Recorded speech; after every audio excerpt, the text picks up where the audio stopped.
Picture this. It's the roaring 20s. The global economy is just on fire. American industry is cranking. There's this incredible feeling of optimism.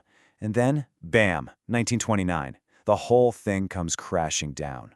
The Great Depression hits, and it hits hard. Production collapses, people are out of work everywhere, the entire capitalist world seems to be broken. Except, that is, for one country. So just look at these numbers for a second because they are absolutely wild. While the United States saw its industrial production get cut nearly in half, the Soviet Union's output actually jumped by 50%. While 1 in 5 Americans was unemployed, the Soviets were claiming 0% unemployment. I mean, the contrast was so insane that even economists in the West started looking over and thinking, whoa, wait a minute, did the communists actually figure this thing out?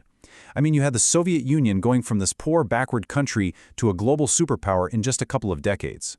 And that brings us to the big question, right? If the Soviet economy looks so good on paper, good enough to put the first man in space, how on earth did it end up in total collapse? Well, we're going to unpack why that seemingly mighty economic model was really just a house of cards from the very beginning. To really get to the bottom of the collapse, we've got to pop the hood and look at the engine itself. Because from the outside, it looked big and powerful, but on the inside, it was built with some deep, fundamental, and ultimately fatal flaws. It all really boils down to 3 huge, interconnected problems that were baked into the system from day one: the incentive problem, the information problem, and the innovation problem. Let's tackle these one by one. First up, the incentive problem. Think about it. In a market economy, if you come up with a better way to do your job or you work harder, you make more money and you can buy more stuff. Simple. In the Soviet Union, not really. Your wages were fixed. And hey, even if you did get some kind of bonus, the stores were always empty anyway, so what's the point? This lack of motivation went all the way up the chain, from the factory worker to the manager who knew that if he worked his team extra hard this year, the central planners would just demand even more next year. It was a recipe for doing just enough to get by. Okay, next up, the information problem. Just try to imagine being a bureaucrat in Moscow, and it's your job to figure out exactly how many nuts and bolts a factory thousands of miles away in Siberia is going to need next Tuesday. It's impossible, right? They were basically flying blind. In a market, prices send signals about what's needed where. Without that, you get just unbelievable waste. Factories with mountains of scrap metal they don't need, while other factories are shut down waiting for a single missing part. And that leads us straight into the third, and maybe the most important failure, the innovation problem. Innovation is what drives a modern economy forward. But in the Soviet system, well, there was no prize for inventing a better mousetrap. In fact, it was actually risky. If you were a factory manager trying to install some new, more efficient machine, it meant you had to shut down production. It meant retraining your workers. And if anything went wrong and you missed your production quota, you were in big trouble. So it's just safer for everyone to keep doing things the same old, inefficient way. So you're probably thinking, okay, if the system was that broken, what about all that explosive growth in the beginning? And that's a great question. The answer is, that growth wasn't real, sustainable progress. It was a brute force, one-time trick. This quote from Stalin in 1931 just lays it all out. He saw the Soviet Union as hopelessly behind the West, and he was terrified. We must make up this gap in 10 years. Either we do it, or they will crush us. And you know, what's so chilling is that almost exactly 10 years later, in 1941, the Nazis invaded. So this fear, this existential dread, was used to justify an absolutely ruthless push to industrialize, no matter the cost. And this is the trick. It's actually pretty simple.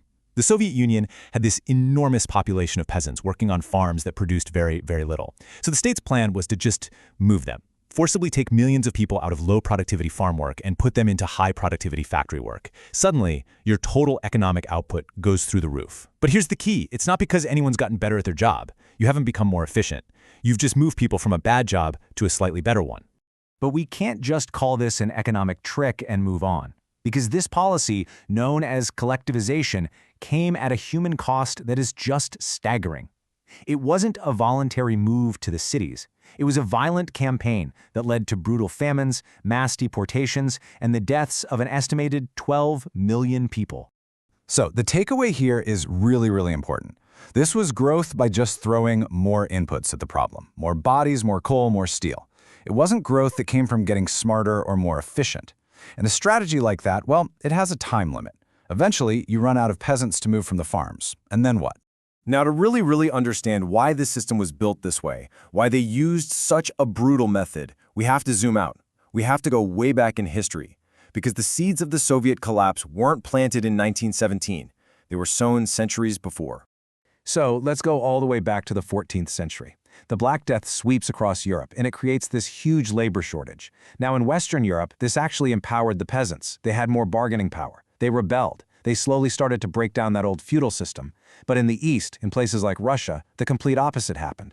The ruling lords were more powerful, the peasants were less organized, so the elites just tightened their grip, doubling down on a system designed to exploit everyone else. And this brings us to a really useful concept, the idea of extractive versus inclusive systems.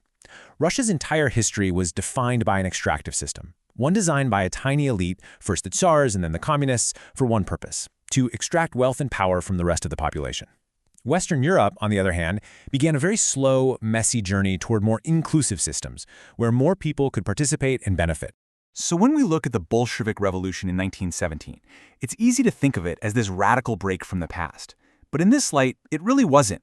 Revolutions in the West were often led by broad groups of people: merchants, workers, you name it. The Bolshevik Revolution was a takeover by a tiny, organized group of radicals. And they didn't tear down the old system to build something new and inclusive. No, they just kicked out the old extractive elite, the czars, and put themselves in their place. It was the same system, just with a new coat of red paint. Okay, so now we can bring it all home.